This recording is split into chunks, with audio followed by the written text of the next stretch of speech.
So ಎಲ್ರಿಗೂ ನಮಸ್ಕಾರ. ಮೊದಲನೇದಾಗಿ ತಾವೆಲ್ಲ ಈ ಕೋರ್ಸ್ ಅನ್ನ ಮಾಡಿ ಮುಗಿಸಿ ತಮ್ಮ ಜೀವನವನ್ನು ರೂಪಿಸ್ಕೊಳ್ಳಿಕ್ಕೆ, ಒಂದು ಉಜ್ವಲವಾದಂತಹ ಭವಿಷ್ಯವನ್ನು ನೀವು ರೂಪಿಸ್ಕೊಳ್ಳಿಕ್ಕೆ ಒಂದು ಪ್ಲಾಟ್ಫಾರ್ಮ್ ಇಲ್ಲಿ ಸಿಕ್ಕಿದೆ.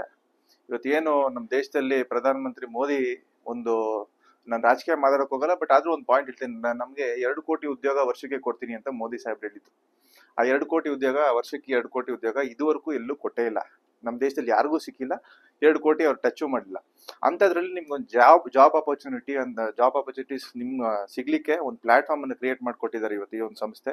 ಅಫ್ಕೋರ್ಸ್ ನೀವೆಲ್ಲ ಪೇ ಮಾಡಿ ಟ್ರೈನಿಂಗ್ ತಗೊಂಡಿರ್ತೀರಿ, ಇಲ್ಲ ಅಂತ ಹೇಳಿಲ್ಲ. ಬಟ್ ಆದ್ರೂ ನೀವು ಇಂಥ ಇವತ್ತಿನ ಏನ್ ಜಾಬ್ ಕೊರತೆ ಇದೆ, ಇವತ್ತು ಗೌರ್ಮೆಂಟ್ ಜಾಬ್ಸ್ ಕೊರತೆ ಇದೆ, ಎಲ್ಲಾದ್ರೂ ನಮ್ಗೊಂದು ಜಾಬ್ ಸಿಗ್ಬೇಕಾದ್ರೆ ಕೊರತೆ ಇದೆ.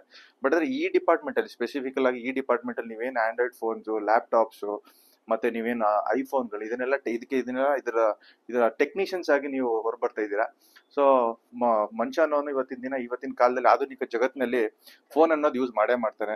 ಲ್ಯಾಪ್ಟಾಪ್ ಅನ್ನೋದು ಮೋಸ್ಟ್ಲಿ IT/BT ಸೆಕ್ಟರ್ ಅಲ್ಲಿ most of the people they'll be using laptops ಅಥವಾ ಕಂಪ್ಯೂಟರ್ಸ್ ಎಲ್ಲ ಯೂಸ್ ಮಾಡ್ತಾ ಇರ್ತಾರೆ. ಸೊ ಅದರ ಟೆಕ್ನಿಷಿಯನ್ಸ್ ಆಗಿ ನೀವು ಹೊರಗೆ ಬರ್ತಾ ಇದ್ದೀನಿ ಅಂದ್ರೆ ನಿಮ್ಮ ಮೇಲೆ ಒಂದು ಜವಾಬ್ದಾರಿ ಕೂಡ ಇರುತ್ತೆ. ಈ ಮಾತನ್ನು ನಾನು ಹೇಳಿಕ್ಕೆ ಇಷ್ಟಪಡ್ತೀನಿ. ಯಾಕಂದ್ರೆ ನಾವೆಲ್ಲ ಯುವಕರು ಈ ದೇಶ ಮುಂದಕ್ಕೆ ಬರ್ಬೇಕು ಅಂದ್ರೆ ಯುವಕರಿಂದಾನೇ ಮುಂದಕ್ಕೆ ತಗೊಂಡು ಹೋಗ್ಲಿಕ್ಕೆ ಸಾಧ್ಯ. ನಿಮ್ಗೆ ಜವಾಬ್ದಾರಿ ಕೂಡ ಇರ್ಬೇಕಾಗತ್ತೆ. ಯಾಕೆ ಈ ಮಾತನ್ನ ಹೇಳ್ತೀನಿ ಅಂತಂದ್ರೆ, ಈಗ ಟೆಕ್ನಿಷಿಯನ್ ಅಂತಂದ್ಮೇಲೆ ನಮ್ಮ SP ರೋಡ್ ಅಲ್ಲಿ, ನಮ್ಮ ನ್ಯಾಷನಲ್ ಮಾರ್ಕೆಟ್ ಅಲ್ಲಿ ಅದನ್ನ ಟೆಕ್ನಿಷಿಯನ್ ನಿಮ್ಗೆ ಇರ್ತಕ್ಕಂಥ ಒಂದು ಕಲೆಯನ್ನ ದುರುಪಯೋಗ ಮಾಡ್ಕೊಳ್ತಕ್ಕಂಥದ್ದೇ ಜಾಸ್ತಿ ಇದೆ. ಈ ಫೀಲ್ಡ್ ಎಲ್ಲ ಮಿಸ್ಯೂಸ್ ಮಾಡ್ಕೊಳ್ಳೋದನ್ನೇ, ನಾಲೆಜ್ ನ ಮಿಸ್ಯೂಸ್ ಮಾಡ್ಕೊಳ್ತಕ್ಕಂಥದ್ದೇ ಜಾಸ್ತಿ ಇದೆ.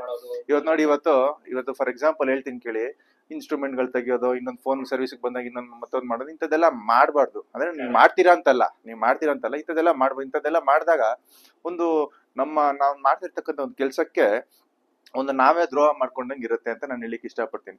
ಆದ್ರೆ ನೀವೆಲ್ಲ ಯಂಗ್ಸ್ಟರ್ಸ್ ಇದ್ದೀರಾ, ಎಲ್ರಿಗೂ ಒಳ್ಳೇದಾಗ್ಲಿ. ಒಂದು ಒಳ್ಳೆ ಸಂಸ್ಥೆ ಮುಖಾಂತರ ನೀವೆಲ್ಲ ಹೊರಬರ್ತಾ ಇದ್ದೀರಾ. ನನಗೆ ಬಹಳ ಸಂತೋಷ ಆಯ್ತು. ಇವತ್ತು ಈ ತರ ಒಂದು ಕಾರ್ಯಕ್ರಮಕ್ಕೆ ನಾನು ಮೊದಲನೇ ಬಾರಿ ನಾನು ಬರ್ತಾ ಇರೋದು. ಸಹಜವಾಗಿ ನಾನು ಬರೀ ರಾಜಕೀಯಕ್ಕೆ ಸಂಬಂಧಪಟ್ಟಂತ ಒಂದು ಕಾರ್ಯಕ್ರಮಗಳಿಗೆ ಹೋಗ್ತಾ ಇರ್ತೀನಿ.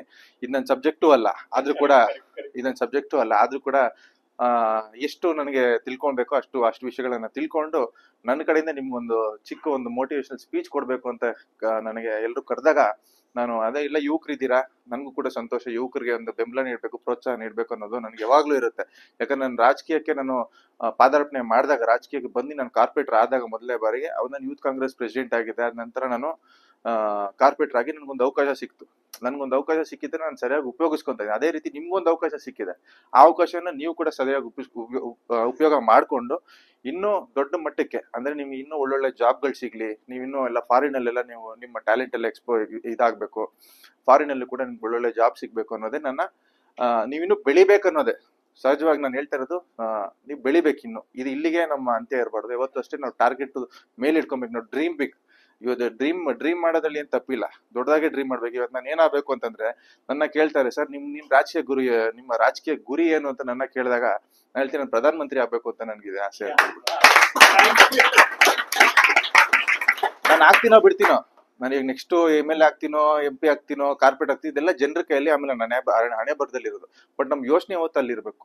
ನಮ್ಮ ಯೋಚನೆ ಮಾತ್ರ ನಾವು ಪ್ರಧಾನಮಂತ್ರಿನೇ ಆಗ್ಬೇಕು ಅಂತ. ಅದೇ ತರ ನೀವು ಅಷ್ಟು ನಿಮ್ಮ ಯೋಚನೆಗಳು ದೊಡ್ಡದಾಗಿ ಇಟ್ಕೊಂಡು ನೀವು ನೀವು ಏನ್ ಕೋರ್ಸ್ ಮಾಡಿದ್ರಿ, ಇದರಿಂದ ನಿಮ್ಗೆ ಉಪಯೋಗ ಆಗ್ಲಿ, ನಿಮ್ಗೆಲ್ಲ ಒಳ್ಳೇದಾಗ್ಲಿ ಅಂತ ಈ ಸಂದರ್ಭದಲ್ಲಿ ನಾನು ಹೇಳ್ತಾ ನನ್ನ ಮಾತು ಮುಗಿಸ್ತೇನೆ. ಜೈ ಹಿಂದ್, ಜೈ ಕರ್ನಾಟಕ.